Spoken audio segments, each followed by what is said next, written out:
Hello दोस्तों, मेरा नाम है पुजारी महादेव। आज मैं आप लोगों को जो टॉपिक सिखाने वाला समझाने वाला हूँ, उस टॉपिक का नाम है फॉरेन करेंसी। और आज हम लोग फॉरेन करेंसी का फोर्थ सम सॉल्व करने वाले हैं। तो देखिए, शुरू करते हैं। तो लिखा था Suresh Limited exported goods to happy limited. तो सुरेश लिमिटेड नाम की जो कंपनी है वो गुड्स को एक्सपोर्ट कर रही है।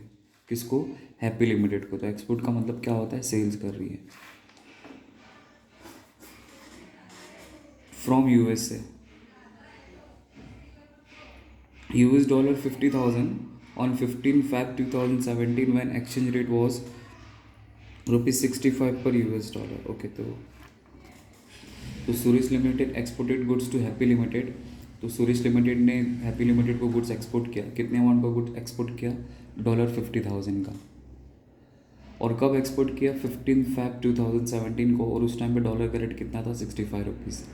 And the payment was received in instalment as under. तो पेमेंट कब कब हमें मिलने वाला उसके बारे में यहाँ पे लिख के दिया है। तो 10 Jan 2017 को 10,000 का एडवांस पेमेंट मिल रहा है। ओके, तो देखो, मैं गुड्स को सेल कर रहा हूँ 15 Feb को, बट मुझे पेमेंट मिल रहा है 10 Jan 2017 को। मतलब मुझे पहले ही पैसा मिल जा रहा है। ठीक है, तो ये सबको सिखाने का पर्पज़ यही है, क्योंकि अगर क्वेश्चन में अगर एडवांस अगर पेमेंट लिख के दिया रहेगा तो उस टाइप के सम को कैसे सॉल्व किया जाता है, वही आज मैं आप लोगों को इस टॉपिक में सिखाने वाला समझाने वाला हूँ।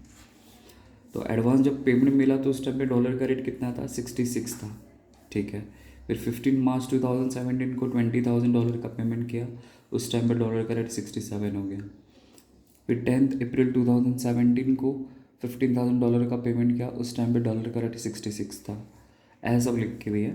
The Suresh limited close it's books every year on 31 March. On 31 March 2017 the exchange rate was rupees 68 पर US डॉलर। ओके, तो इसका मतलब क्या हुआ कि सुरेश लिमिटेड नाम की जो कंपनी वो 31 मार्च को अपना बुक्स ऑफ अकाउंट क्लोज करती है। और उस टाइम में डॉलर का रेट 68 रुपीज़ हो गया। तो बोला you are required to pass the necessary journals in the books of Suresh limited for the year ended 31 March 2017 and 18 and also prepare foreign exchange fluctuation account in the books of Suresh account. तो in short मतलब हम लोग को entry पास करने के लिए बोला है और जर्नली पास करने के लिए बोला है। ठीक है, तो लेट्स स्टार्ट। कैसे सॉल्व करते हैं मैं आपको समझाता हूँ, समझ में आ जाएगा। तो फॉर्मेट ड्रॉ करके आपको दिखाता हूँ, फिर आपको बताता हूँ। तो देखिए, मैंने यहाँ पे फॉर्मेट बना लिया है। मतलब जब भी हम लोग फॉरेन करेंसी के सम को सॉल्व करेंगे तो सबसे पहला हम लोग वर्किंग नोट बनाएंगे। तो मैंने यहाँ के वर्किंग नोट बना लिया। एक्सपोर्ट ऑफ गुड्स लिखा है और एडवांस पेमेंट वाला सम है, इसलिए यहाँ पे पहले हाईलाइट कर दिया। डेट लिख के दिया, पर्टिकुलर्स, रेट ऑफ एक्सचेंज। तो अपन डेट के सीक्वेंस के हिसाब से ट्रांजेक्शन को क्या करेंगे? रिकॉर्ड करेंगे। तो डेट का सीक्वेंस क्या है, कैसा क्या है, वो देख लेते हैं। तो देखो, यहाँ पे लिख के दिया है, कहानी की शुरुआत होती है 15 Feb 2000। देखो, तो 15 Feb 2017 को सुरेश ने क्या किया? गुड्स एक्सपोर्ट किया। बराबर, कितने US डॉलर का एक्सपोर्ट किया? 50,000 का।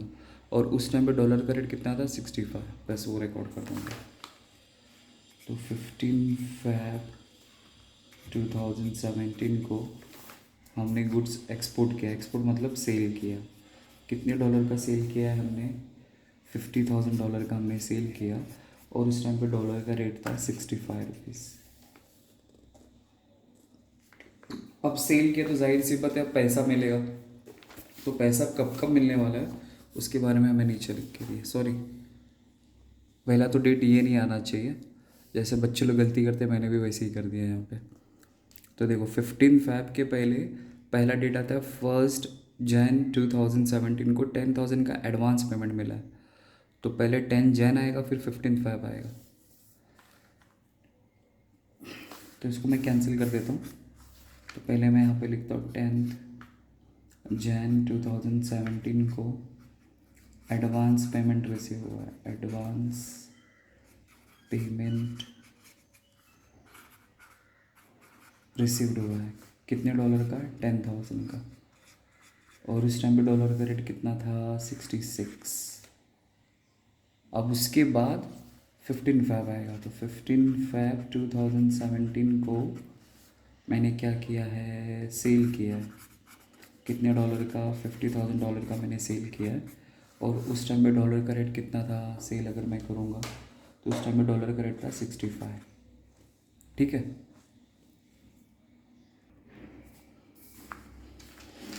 तो उसके बाद आप कंपैरिजन करो बस। तो एडवांस पेमेंट देखो, आपको एडवांस पेमेंट मिला था 66 में, लेकिन आपने गुड सेल कितने में किया है 65 में। तो ऑन द स्पॉट आपको सोचना है कि कितना प्रॉफिट हो रहा है, कितना लॉस हो रहा है। तो 66 में 66 के हिसाब से पेमेंट रिसीव हुआ और आपने गुड्स बेचा 65 में, तो आपको तो पेमेंट ज़्यादा मिला ना। तो पेमेंट अगर ज़्यादा मिलेगा तो प्रॉफिट होगा कि लॉस होगा? ऑफकोर्स प्रॉफिट होगा। तो सेम तारीख 15 Feb 2017 लिखने का FEF प्रॉफिट। कितने डॉलर का प्रॉफिट हो जाएगा? $1 का। बट सवाल यहाँ पे उठता है कि यहाँ पे $50,000 से मल्टीप्लाई करूँ या 10,000। तो आपको जो पेमेंट रिसीव हुआ है 10,000 के हिसाब से हुआ है, तो आप 10,000 के हिसाब से सोचोगे कि आपको कितना प्रॉफिट हो रहा है, कितना लॉस हो रहा है। इसलिए जब आप लोग यहाँ पे मल्टीप्लाई करेंगे तो आपको जितना एडवांस पेमेंट रिसीव्ड हुआ या पेड किया है उसके साथ आपको मल्टीप्लाई करना है, ना कि सेल्स के ऊपर। आपने सेल 65 का किया लेकिन आपको तो पैसा 10 के हिसाब से मिला ना, तो आप 10 के अंदर प्रॉफिट लॉस सोचोगे, 50 के अंदर नहीं ऐसा। इसलिए 10,000 से मल्टीप्लाई करेंगे। मतलब इन शॉर्ट आपको एडवांस पेमेंट जो भी रहेगा उसके साथ आपको मल्टीप्लाई करना है बस, और कुछ नहीं। ठीक है। फिर कहानी में आगे बढ़ते हैं। फिर क्वेश्चन में अगर आप लोग देखेंगे तो आपको देखो 15 मार्च नज़र आता रहेगा। तो 15 मार्च $20,000 का पेमेंट रिसीव और उस टाइम पे डॉलर का रेट 67 था। तो मैं यहाँ पे लिख दूँगा 15 मार्च 2017 पेमेंट रिसीव्ड। तो मैं लिखूँगा पेमेंट रिसीव्ड। कितने डॉलर का पेमेंट रिसीव हो रहा है? 20,000 का। और उस टाइम पे डॉलर का रेट कितना है? 67। अब कंपेयर कर लो। मतलब कंपैरिजन किसके साथ करेंगे? आपको हमेशा बेस सेल्स ही लेने का बस। अब सोचो कि आपने 65 में सेल किया और आपको पेमेंट अगर रिसीव 67 में हो रहा है तो ₹2 आपको ज़्यादा मिल रहा है। अगर आपको ₹2 ज़्यादा मिलेगा तो आपके लिए प्रॉफिट होगा कि लॉस होगा? ऑफकोर्स प्रॉफिट होगा, क्योंकि पैसा ज़्यादा आ रहा है ना। इसलिए सेम तारीख 15 मार्च 2017 को FEF आएगा प्रॉफिट। और कितने डॉलर का मुझे पेमेंट रिसीव होगा? $2। तो यहाँ पे $2 लिखता हूँ।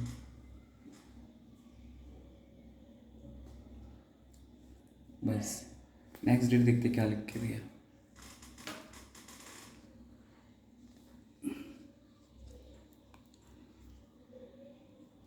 नेक्स्ट लिखा है कि 10 अप्रैल 2017 को $15,000 का पेमेंट रिसीव हो रहा है और उस टाइम पे डॉलर का रेट 66 है।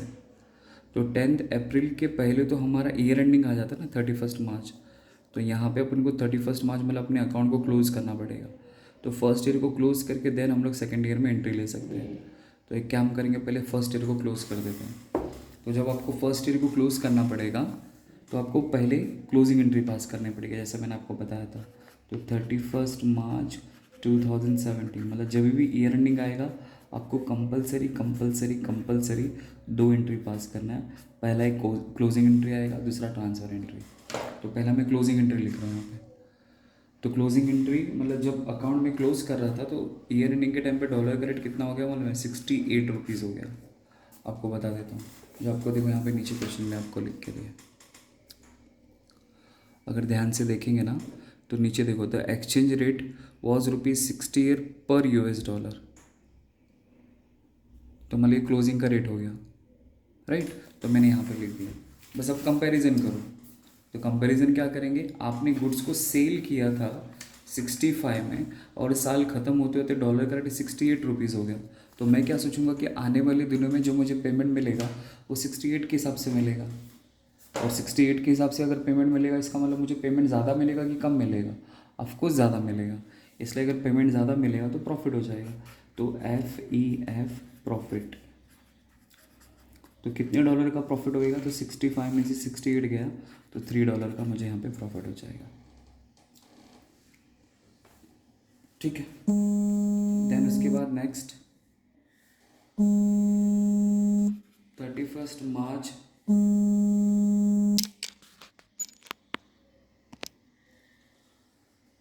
मार्च 2017 को फिर हम लोग ट्रांसफ़र एंट्री पास करेंगे, ट्रांसफ़र एंट्री।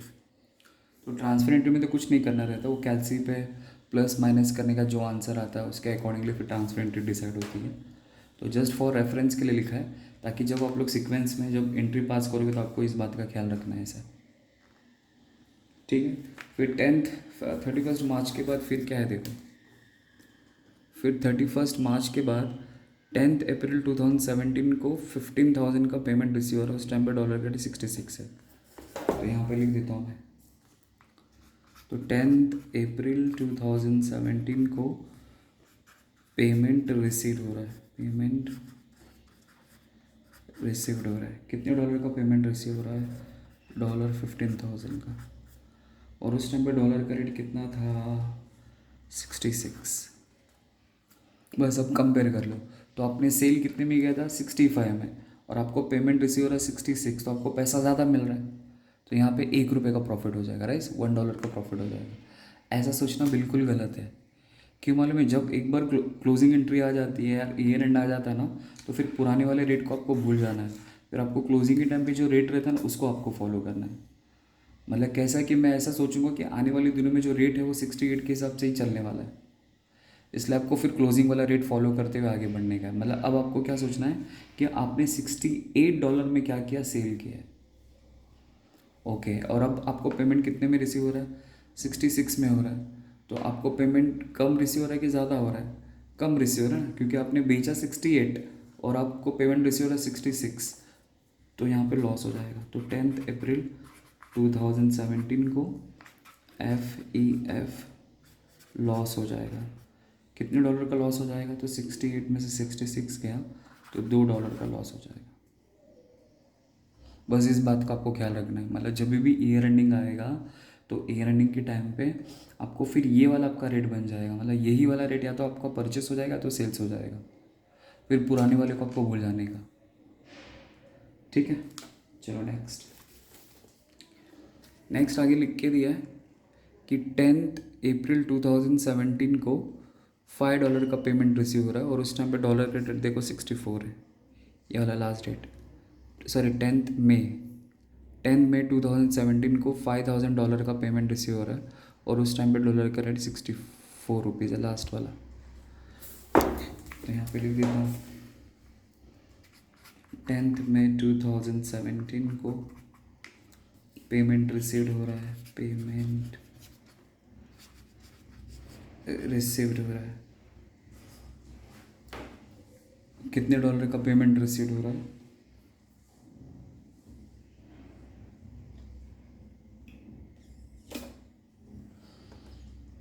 $5,000 का। तो $5,000, और उस टाइम पे डॉलर का रेट कितना था? 64। बस आप कंपेयर कर लो। तो कंपैरिजन किससे करेंगे? ये वाले से, 68 से। तो आपने 68 में सेल किया और आपको पेमेंट 64 के हिसाब से मिल रहा है, तो आपको पैसा कम मिल रहा है। तो पैसा अगर कम मिलेगा तो क्या हो जाएगा? लॉस हो जाएगा। तो इसलिए 10 मई 2017, तो मैं यहाँ पे लिखूँगा FEF लॉस। कितने डॉलर का लॉस हो जाएगा? $4 का, क्योंकि 68 था, 68 में से 64 गया तो $4 का लॉस हो जाएगा। तो जिनको ये समझ में नहीं आता है, कंपैरिजन करने नहीं आता है, तो मैंने लास्ट लेक्चर्स में आपको बताया रहेगा क्या अगर आपका आंसर पॉजिटिव आएगा तो क्या करना है, नेगेटिव आएगा तो क्या करना है। कि वापस एक बार बता देता हूँ देखो। तो अभी ये वाला जो क्वेश्चन है वो एक्सपोर्ट वाला केस था। तो एक्सपोर्ट वाले में क्या, आप 66 आपको पेमेंट रिसीव, मतलब 66, 65 और 67। तो इसका मतलब अगर आपका आंसर अगर नेगेटिव आएगा तो समझो आपको प्रॉफिट हो रहा है। अगर समझो आपका आंसर अगर पॉजिटिव आएगा तो समझना आपको लॉस हो रहा है। एक्सपोर्ट के केस की बात करूँ मैं। एक्सपोर्ट में अगर एक्सपोर्ट के केस में अगर आपका आंसर नेगेटिव आएगा तो प्रॉफिट, पॉजिटिव आएगा तो लॉस। अगर वही इम्पोर्ट का केस होगा तो आपको उल्टा करना है। मतलब अगर नेगेटिव अगर आएगा तो वो आपके लिए लॉस हो जाएगा, और पॉजिटिव आएगा तो आपके लिए प्रॉफिट हो जाएगा। तो इस तरह आपको याद रखना। तो आपको मैं इसी में दिखा देता हूँ, देखो अब 65 में आपने सेल किया और आपको पेमेंट रिसीव हो रहा है 67, तो 65 में से 67 अगर गया तो -2 आंसर आता है, इसलिए प्रॉफिट हो जाएगा। देखो यहाँ पे नेगेटिव का मतलब क्या होता है, कैलसी पे आंसर आपका माइनस में आना चाहिए। अगर आंसर कैलसी पे अगर माइनस आएगा तो उस केस में ऐसा आएगा। तो 65 में से 67 माइनस कर देंगे, तो 65 माइनस 67 तो -2, तो ये अपना लॉ प्रॉफिट आ जाएगा। फिर उसी तरह किसी को भी कंपेयर कर लो, वही लॉजिक यहाँ पे सेट होता है ऐसा। तो ये लॉजिक बस याद रखना। अब हम लोग क्या करेंगे, एंट्री पास करेंगे। तो मैं आपको एंट्री बना के दिखाता हूँ कैसे करना है। पहले फॉर्मेट ड्रॉ कर लेता हूँ। तो इस तरह मैंने फॉर्मेट यहाँ पे बना लिया है। तो journal entries in the books of Suresh limited, तो यहाँ पे मैं लिखूँगा डेट, यहाँ पे लिखूँगा पर्टिकुलर्स, फिर यहाँ पे मेरा डेबिट रुपीज़ आ जाएगा और यहाँ पे मेरा क्रेडिट रुपीज़ आ जाएगा। ठीक है। तो सीक्वेंस वाइज चलेंगे। तो पहला क्या है वो देख लेता हूँ, ट्रांजेक्शन आपको दिखा देता हूँ। तो पहला क्या था, सेल्स था। नहीं, पहला 10 जन 2017 को एडवांस पेमेंट रिसीव्ड हुआ, कितना, $10,000 का, और उस टाइम पे डॉलर का रेट कितना था, 66। तो एडवांस पेमेंट रिसीव का मतलब होता है पेमेंट रिसीव्ड वाली जो आपको एंट्री मैंने पास कर, जो आपको लिख के दी है वो आपको पास करना है। आपको दिखा देता हूँ एक बार। तो पेमेंट रिसीव्ड, तो देखो एडवांस पेमेंट रिसीव का मतलब वही हो गया पेमेंट रिसीव्ड। तो पेमेंट रिसीव की एंट्री क्या पास करेंगे, cash bank account debit to party name account. बस उसी को मैं यहाँ पे रिकॉर्ड कर दूँगा। तो तारीख आएगा 10 जन 2017। तो कैश बैंक अकाउंट डेबिट ऐसा मिल रहा है मुझे। तो cash bank account debit to party name account. तो कौन से पार्टी से पैसा मिलेगा, हैप्पी लिमिटेड। तो हैप्पी लिमिटेड अकाउंट। और वैल्यू कैसे लिखेंगे, $10,000 का पेमेंट रिसीव हुआ और उस टाइम पे डॉलर का रेट 66 था। अगर मैं मल्टीप्लाई करूँगा तो मल्टीप्लाई करके कितना आएगा, 66।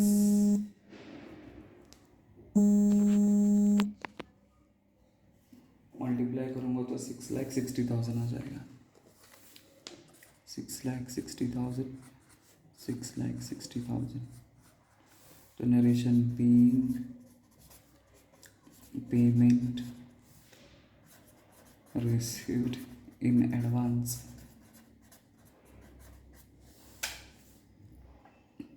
हो गया।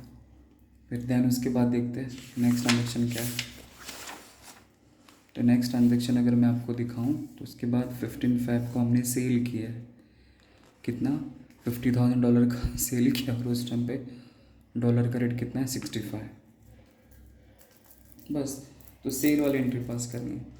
तो सेल में तो मैंने आपको 2 एंट्री लिख के दी है, बट आपको हमेशा क्रेडिट वाला एज्यूम करना है, क्योंकि यहाँ पे जो भी डील होने वाला है क्रेडिट पे ही होने वाला है। तो सेल वाला, when goods and assets are exported मतलब सेल। तो यहाँ पे कैश वाला है और ये क्रेडिट वाला है। तो क्रेडिट वाला रहेगा तो क्या एंट्री पास करेंगे, party name account debit to goods या फिर असेट्स अकाउंट। तो ये क्रेडिट वाली एंट्री पास करेंगे। तो आपको एंट्री थोड़ा सा जहन में याद रखना पड़ेगा, तभी आप लोग कर पाओगे। तो 15 फ़रवरी 2017 को मैं क्या कर रहा हूँ, सेल कर रहा हूँ। तो क्रेडिट पे सेल कर रहा हूँ, तो पार्टी नेम अकाउंट। तो पार्टी का नाम क्या है, हैप्पी। तो Happy limited account debit to goods account लिखो, टू सेल्स अकाउंट लिखो, या एक्सपोर्ट अकाउंट लिखो, जो लिखना है आप लोग वो लिख सकते हो। ऐसे मैं यहाँ पे गुड्स लिख रहा हूँ ताकि बेसिकली बच्चा समझ सके क्या हो रहा है। बस तो कितने डॉलर का हमने सेल किया है, $50,000 का हमने सेल किया है और उस टाइम पे डॉलर का रेट था 65। ओके, तो 50,000 को अगर मैं 65 से अगर मैं मल्टीप्लाई करता हूँ तो आंसर आता है 32,50,000। 32,50,000। और यहाँ पे नरेशन लिख दूंगा, बीइंग गुड्स आर एक्सपोर्टेड, मतलब ये वाला जो सम है वो एक्सपोर्ट वाला है, इसलिए एक्सपोर्टेड करके लिख दिया। हो गया। अब मुझे पेमेंट रिसीव और मैंने एक्सपोर्ट किया। अब आपको वही सोचना है कि प्रॉफिट हो रहा है कि लॉस हो रहा है। नेक्स्ट जो ट्रांजेक्शन वही मैंने यहाँ पे लिखा है, देखो 15 फैब को एफ प्रॉफिट हो रहा है $1 का, ठीक है, तो प्रॉफिट वाली एंट्री। तो जब भी प्रॉफिट होगा तो आपको क्या करना है, एफ को क्रेडिट करना है और पार्टी नेम को डेबिट कर देना है बस। तो मेरी पार्टी का नाम क्या है, हैप्पी, तो एंट्री आएगा Happy limited account debit to party name account, तो सॉरी एफ अकाउंट, प्रॉफिट हो रहा है ना। तो यहाँ पे जो प्रॉफिट हो रहा है वो आपको 50,000 के हिसाब से नहीं करना है, आपको पेमेंट कितने का रिसीव हुआ था, 10,000 का। तो जितने का आपको एडवांस पेमेंट रिसीव हुआ उसके अंदर आप लोग प्रॉफिट और लॉस सोचेंगे। तो 10,000 इंटू $8 का प्रॉफिट होगा। अगर मैं मल्टीप्लाई करूँगा तो यहाँ पे मुझे 10,000 आ जाएगा और यहाँ पे मुझे 10,000 आ जाएगा। बस नाउ मैं अपना नरेशन लिख देता हूँ, paying payment received at profit. Just a minute. फिर उसके बाद नेक्स्ट ट्रांजेक्शन देखते क्या लिखते थे, तो मैंने रिकॉर्ड कर दिया। फिर उसके बाद अगर मैं देखूं तो 15 मार्च को पेमेंट रिसीव्ड हो रहा है 67 के हिसाब से, तो पेमेंट रिसीव्ड, तो वही पेमेंट अगर रिसीव्ड होगा तो पैसा आएगा, ऐसा दिमाग में फिट रखना है बस। तो 15 मार्च 2017 पेमेंट रिसीव्ड, इसलिए cash bank account debit to party name account, तो पार्टी का नाम क्या है, हैप्पी, तो हैप्पी लिमिटेड अकाउंट। तो हाँ, कितने डॉलर का, $20,000 का पेमेंट रिसीव हुआ और उस टाइम पे डॉलर का रेट कितना था देख लेते हैं, 67।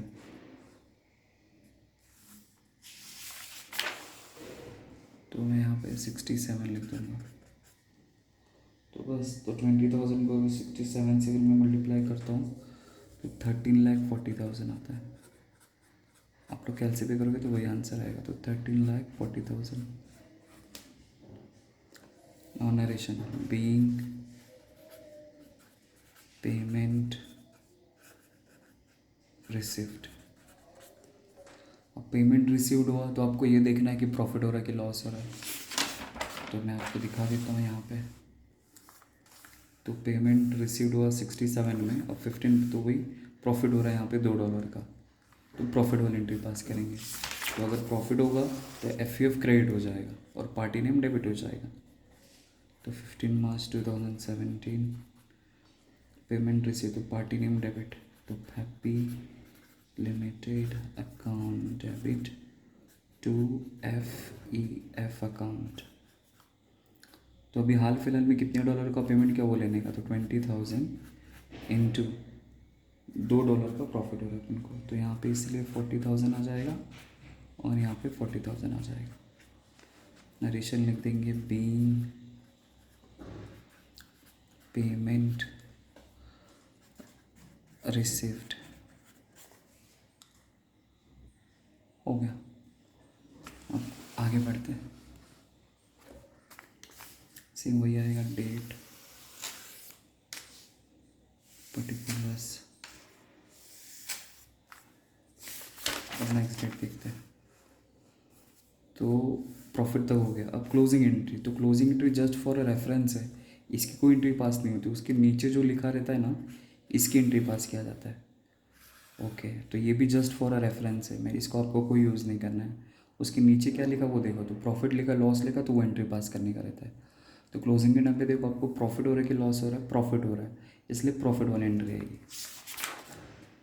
तो 31 मार्च को, तो 31 मार्च 2017 प्रॉफिट होगा तो एफ क्रेडिट हो जाएगा और पार्टी नेम डेबिट हो जाएगा, इसलिए पार्टी का नाम क्या है, हैप्पी, तो Happy limited account debit to F account. बस, लेकिन बच्चे लोग को क्या होता है कि लोगों को एंट्री तो याद हो जाता है, लोग एंट्री तो लिख लेते हैं, बट क्लोजिंग के टाइम पे यहाँ पे जो $3 है उसको कौन से डॉलर से मल्टीप्लाई करो, राइट। तो बोलो 20 से मल्टीप्लाई करूँ, 10 से मल्टीप्लाई करूँ, 50 से, या 10,000 से, किससे मल्टीप्लाई करूँ। तो अभी इसके पास लेटेस्ट में तो सर आपने 20,000 का पेमेंट किया था, तो उससे कर दो ना, बट उसका तो प्रॉफिट लॉस तो मैंने उधर ही कर दिया था। तो जाने दो, मैं आपका ज़्यादा टाइम वेस्ट नहीं करता हूँ। तो जब भी क्लोजिंग के टाइम पे प्रॉफिट और लॉस की एंट्री पास करेंगे ना, तो हमेशा आपको आउटस्टैंडिंग पेमेंट से मल्टीप्लाई करना है। मतलब आउटस्टैंडिंग पेमेंट का मतलब होता है कि अभी मेरा और कितना पैसा देना बाकी है या कितना पैसा मुझे मिलना बाकी है। तो जितना भी आउटस्टैंडिंग पेमेंट होगा उससे आपको मल्टीप्लाई कर देना है। तो देखो, आप ऐसा समझो कि मैंने $50,000 का सेल किया है, जिसमें से पहले मुझे $10,000 मिल गया, फिर वापस मुझे और $20,000 मिल गया। तो अगर मैं काउंट करूँ तो कितना होता है, $30,000 का पेमेंट मुझे रिसीव हो गया। अगर आपको ऐसे एनालिसिस नहीं करना है तो सीधा आपको क्वेश्चन में मैं आपको दिखाता हूँ, क्वेश्चन में आपको डायरेक्ट समझ में आ जाएगा। तो देखो यहाँ पे 15 मार्च तक मतलब 10 और 20 का तो मेरे को पेमेंट हो गया। उसके बाद जितना भी पेमेंट रहेगा ना, 10 अप्रैल और 10 मई, ये दिखाई दे रहा है 15 और 5, तो जितना भी आउटस्टैंडिंग पेमेंट रहेगा उससे मल्टीप्लाई कर देने का। तो 15 मार्च के बाद वाला जो भी ट्रांजैक्शन है, क्योंकि बीच में 31 मार्च आता है, तो उसके बाद 2 डेट बचता है, 10 अप्रैल 10 मई। तो इसका 15,000, इसका 5,000, तो टोटल मिला के कितना आउटस्टैंडिंग पेमेंट है, 20,000। तो आपको $20,000 से क्या करना है, मल्टीप्लाई करना है। बस, तो मैं यहाँ पे लिख दूंगा। इसलिए हमेशा आपको याद रखना है कि क्लोजिंग के टाइम पे आपको हमेशा आउटस्टैंडिंग पेमेंट के साथ मल्टीप्लाई करना है। तो आउटस्टैंडिंग पेमेंट मेरा 20,000 है, एक 15,000 और एक 5,000, और ये कितना है मेरा $3। तो यहाँ पे 3 लिख दूंगा। तो 20,000 को 3 से मल्टीप्लाई करूँगा तो ये मेरा 60,000 आ जाएगा, और ये मेरा यहाँ पे 60,000 आ जाएगा। हो गया। Now narration being profit made at end of the year। End of the year हमने क्या बना लिया, प्रॉफिट बना लिया। ठीक है। फिर उसके बाद अगर आप लोग देखेंगे तो नेक्स्ट डे 31 मार्च को ट्रांसफ़र एंट्री होता है। तो ट्रांसफ़र एंट्री का जो कैलकुलेशन होता है वो कैलकुलेटर पे किया जाता है। तो कैलकुलेटर पे आपको देखना है कि प्लस और माइनस करना है। एफ सिर्फ आपको एफ का ही प्लस और माइनस करना है। तो ये देखो यहाँ पे तो मैंने ट्रांजेक्शन रिकॉर्ड किया है, कैंसिल ले लेता हूँ। तो वापस एक आपको यहाँ पे बता देता हूँ। आपको क्या करना है कि अगर एफ अगर आपको डेबिट में नज़र आता रहेगा तो प्लस करके टाइप करेंगे। अगर एफ अगर आपको क्रेडिट में नज़र आता रहेगा तो माइनस करके टाइप करेंगे। डेबिट में होगा तो प्लस, क्रेडिट में होगा तो माइनस, बस।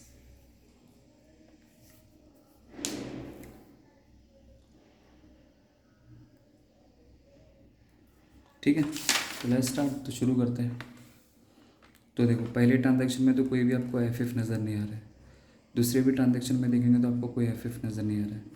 यहाँ पे देखो एफ क्रेडिट में नज़र आ रहा है ना, तो क्रेडिट में नज़र आएगा तो मतलब माइनस, तो कैलसी पे माइनस करके टाइप करेंगे। तो पहले आपको क्या करना है, सिंबल टाइप करना है, पहले माइनस देन 10,000 ऐसा। फिर और अगर मैं चेक करूँ तो देखो यहाँ पे एफ वापस क्रेडिट में नज़र आ रहा है, तो वापस -40,000, तो कैलसी पे -40,000।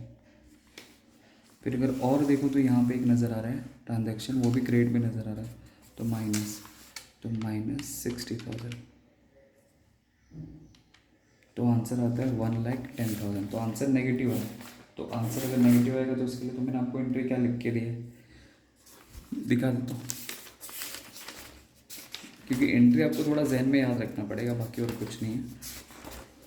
बाकी तो आप लोग कर लोगे ऐसा। तो देखो यहाँ पर मैंने आपको ट्रांसफर एंट्री लिख के दिया है कि अगर आंसर अगर नेगेटिव आएगा, नेगेटिव का मतलब है कि कैलसी पे अगर आंसर आपका माइनस में आएगा तो F account debit to P&L account, उसको प्रॉफिट कंसिडर किया जाता है। मतलब मुझे इतना प्रॉफिट हुआ करके, बस।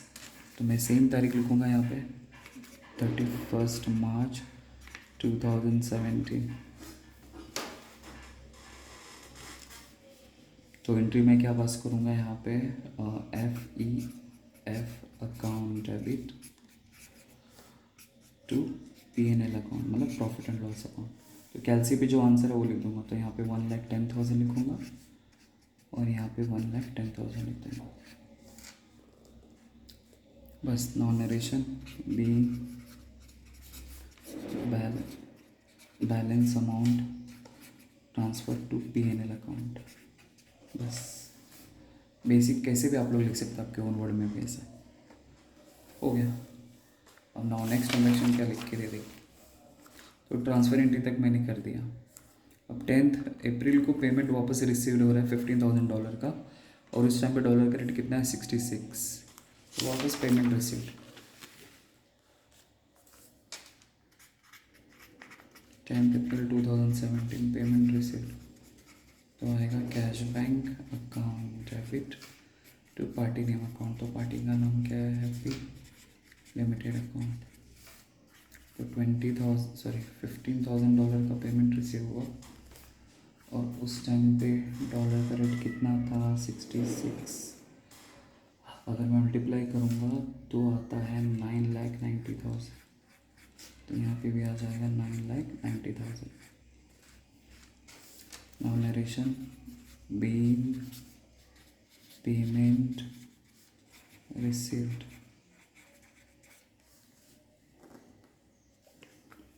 हो गया। अब पेमेंट रिसीव्ड हुआ तो अब देखो प्रॉफिट हो रहा है कि लॉस हो रहा है, तो पेमेंट रिसीव्ड हुआ तो मुझे लॉस हो गया उसी तारीख को, FEF लॉस $2 का। तो अगर लॉस होगा तो हम लोग क्या करेंगे, लॉस होगा तो FF डेबिट में आ जाएगा। तो सेम तारीख 10 अप्रैल 2017 लॉस हुआ, तो FEF account debit to party name account, तो पार्टी का नाम क्या है, हैप्पी लिमिटेड, तो हैप्पी लिमिटेड अकाउंट। तो $15,000 का पेमेंट किया इनटू कितने डॉलर का, 2, तो ये आ जाएगा डेबिट में 30,000 एंड क्रेडिट में 30,000। नरेशन लिख देंगे being payment received at profit, नहीं सॉरी एट लॉस, हो गया। नेक्स्ट एंड लास्ट, यहाँ तक तो हो गया। वापस 10 मई को पेमेंट रिसीव हो $5,000 का, 10 मई,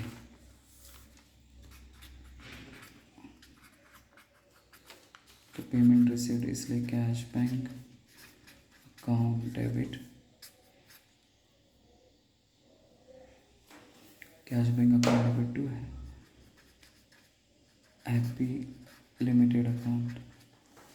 तो कितने डॉलर का पेमेंट रिसीव हुआ, $5,000 का पेमेंट रिसीव हुआ, और उस टाइम पर डॉलर का रेट कितना था 64, तो 5,000 को 64 से अगर मैं मल्टीप्लाई करूँगा तो आता है 3,20,000, तो डेबिट में 3,20,000, क्रेडिट में 3,20,000।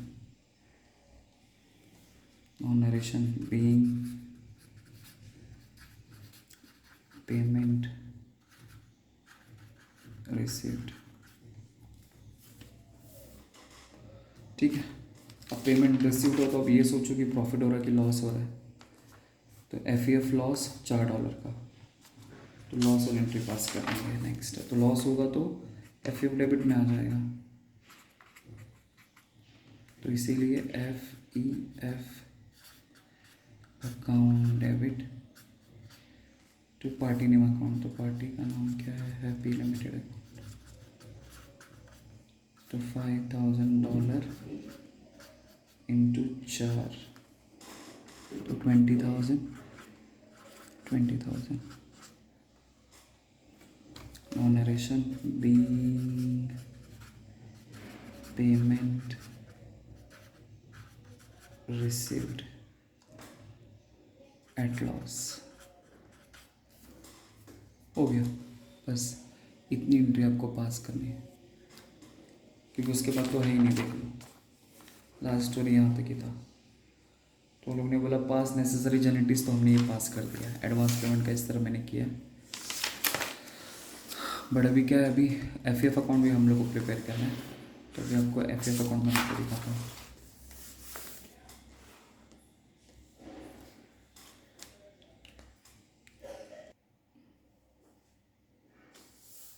तो देखिए मैंने इस तरह FEF अकाउंट बना दिया है, date particulars rupees, date particulars rupees. तो यहाँ पे मैंने कुछ ट्रांजेक्शन को भी रिकॉर्ड कर दिया है, तो आपको फटफट बता देता हूँ।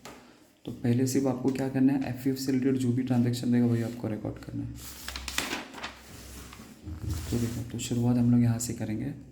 तो पहले तो आपको देखो यहाँ पे कोई FF नज़र नहीं आ रहा है पहले ट्रांजेक्शन में, दूसरे वाले में पे आपको कोई एफ नज़र नहीं आ रहा है। थर्ड वाले में देखेंगे तो आपको एफ क्रेडिट में नज़र आ रहा है। देखो यहाँ पे मतलब ये 2 लिखा है ना, तो जिसके आगे 2 का टैग लगता है तो वो क्रेडिट हो जाता है, राइट। तो आपको एफ के क्रेडिट में जाने का है और सामने वाले का नाम रिकॉर्ड करना है। एफ के क्रेडिट में जाने का है, सामने वाले का नाम। तो 15 मार्च 2017 10,000, तो देखो मैंने वही यहाँ पे रिकॉर्ड कर दिया क्रेडिट में। 15 फैब 2017 को सामने वाले का नाम था बाय हैप्पी लिमिटेड। क्रेडिट में जो भी रहेगा उसको बाय से स्टार्ट करते, तो बाय हैप्पी लिमिटेड लिख दिया। 10,000, उसका वैल्यू भी अपन को 10,000 लिख के दिया था, तो मैंने वो रिकॉर्ड कर दिया। फिर उसके बाद मैं और ट्रांजैक्शन में आगे बढ़ता तो यहाँ पे इसमें तो कोई एफ नहीं है। फिर 15 वॉच वाले में देखूँगा तो देखो यहाँ पे आपको एफ नज़र आ रहा है। तो यहाँ पे भी देखेंगे तो एफ आपको क्रेडिट में नज़र आ रहा है। कैसे क्रेडिट में नज़र आ रहा है? जिसके आगे 2 का टैग लगता है मतलब क्रेडिट होता है। इसलिए एफ की क्रेडिट में जाने का, तो मैं एफ की क्रेडिट में जाऊँगा और सामने वाले का नाम लिखूँगा। तो सामने वाला कौन है? Happy limited. तो इसलिए क्रेडिट में जाके बाय हैप्पी लिमिटेड लिखूँगा, क्योंकि क्रेडिट में बाय से स्टार्ट करके आपको लिखना रहता है। और उसका जो वैल्यू था 40,000, तो मैंने 40,000 लिख दिया। फिर उसी तरह कहानी में अगर मैं और आगे बढ़ूँगा तो आपको देखो यहाँ पे आपको नज़र आ रहा है 31 मार्च 2017 को वापस एफ क्रेडिट में नज़र आ रहा है। तो मैं क्या करूँगा, एफ के क्रेडिट में जाऊँगा और वापस सामने वाले का नाम रिकॉर्ड करूँगा 60,000। तो वही मैंने यहाँ पे रिकॉर्ड कर दिया क्रेडिट में जाके। 31 मार्च 2017 डेट था, क्रेडिट में बाय हैप्पी लिमिटेड 60,000, ये रिकॉर्ड कर दिया। फिर उसके बाद कहानी में मैं अगर और आगे जाता हूँ तो 31 मार्च 2017 को देखता हूँ तो एफ वापस डेबिट में नज़र आ रहा है। इसलिए एफ के डेबिट में जाऊँगा और सामने वाले का नाम रिकॉर्ड करूँगा। तो सामने वाला कौन है? PNL। तो PNL को रिकॉर्ड करूँगा। तो यहाँ पे मैं वही लिख रहा हूँ 31 मार्च 2017 टू PNL 1,10,000, तो वो मैंने रिकॉर्ड कर दिया। फिर उसके बाद फिर स्टोरी में अगर मैं और आगे बढ़ता हूँ तो 10 अप्रैल आता है। तो 10 अप्रैल के पहले अपना ईयर एंडिंग यहाँ पे फर्स्ट ईयर ख़त्म हो जाता है, तो इसलिए मैंने यहाँ पे बॉर्डर बना लिया। तो फर्स्ट ईयर यहाँ पे ख़त्म हो गया। आपको बनाना नहीं, बट आपके अंडरस्टैंडिंग के लिए मैं आपको बता रहा हूँ। यहाँ पे फर्स्ट ईयर क्लोज हो रहा है, तो अपन को फर्स्ट ईयर को भी फिर यहाँ पे क्या करना पड़ेगा? क्लोज करना पड़ेगा। तो मैंने फर्स्ट ईयर को क्लोज किया तो दोनों का टोटल सेम सेम आ गया। ये सबको प्लस किया तो 1,10,000 आया, ये सबको प्लस किया तो 1,10,000 आ गया। फिर उसके बाद नेक्स्ट ट्रांजेक्शन हम लोग रिकॉर्ड करेंगे। तो नेक्स्ट ट्रांजेक्शन में यहाँ पे तो कोई एफ नहीं है। फिर इसके बाद 10 अप्रैल को एफ डेबिट में नज़र आ रहा है, इसलिए मैं एफ के डेबिट में जाऊँगा और सामने वाले का नाम रिकॉर्ड करूँगा। तो वैल्यू कितना है? 10,000। तो मैं एफ के डेबिट में जाऊँगा 10 अप्रैल 2017 to happy limited 30,000। Okay, next फिर कहानी में और आगे जाऊँगा, ये हो गया। फिर यहाँ पे देखो एफ यहाँ पे किधर है? डेबिट में वापस। यहाँ पे तो वो नहीं है, एफ वापस डेबिट में जाऊँगा टू हैप्पी लिमिटेड अकाउंट 20,000। अब वो रिकॉर्ड कर देता हूँ। तो 10 May 2017 to happy limited account, value आ जाएगा 20,000। हो गया। और स्टोरी में कुछ भी नहीं है। Now account close. तो बोलो कौन सा साइड आपको ज़्यादा दिख रहा है? Of course debit side. तो यहाँ पे 50,000 लिख दिया और यहाँ पे 50,000 लिख दिया। अब 50 में से 0 माइनस करूँगा तो डिफरेंस कितना आएगा? 50,000। तो ये जो 50,000 आया, तो भले डेबिट में डिफरेंस है, क्रेडिट में डिफरेंस है, आपको एक ही टर्म यूज़ करना है बाय PNL अकाउंट। अगर वही डेबिट में डिफरेंस आया रहता है तो टू PNL अकाउंट, और आपको हमेशा क्लोजिंग डेट लिखना है यहाँ पे। तो 31 मार्च 2018, बस हो गया। और इस तरह आपके झोले में 15 मार्क्स या 20 मार्क्स, जितने भी मार्क्स का आएगा उतना मार्क्स आपको मिल जाएगा। बस कुछ नहीं है, सिर्फ जनरेटिव और लेजर बनाना है। तो ये मैंने एफ अकाउंट बना लिया। बट आप लोग प्लीज़ एग्ज़ाम में जब एफ लिखेंगे तो पूरा फुल फॉर्म लिखना है आपको। ये तो मैंने शॉर्टकट में यहाँ पे लिखा है, बट आपको एग्ज़ाम में तो पूरा फुल फॉर्म लिखना है, ठीक है। तो मैं उम्मीद करता हूँ आपको समझा रहेगा। Thank you.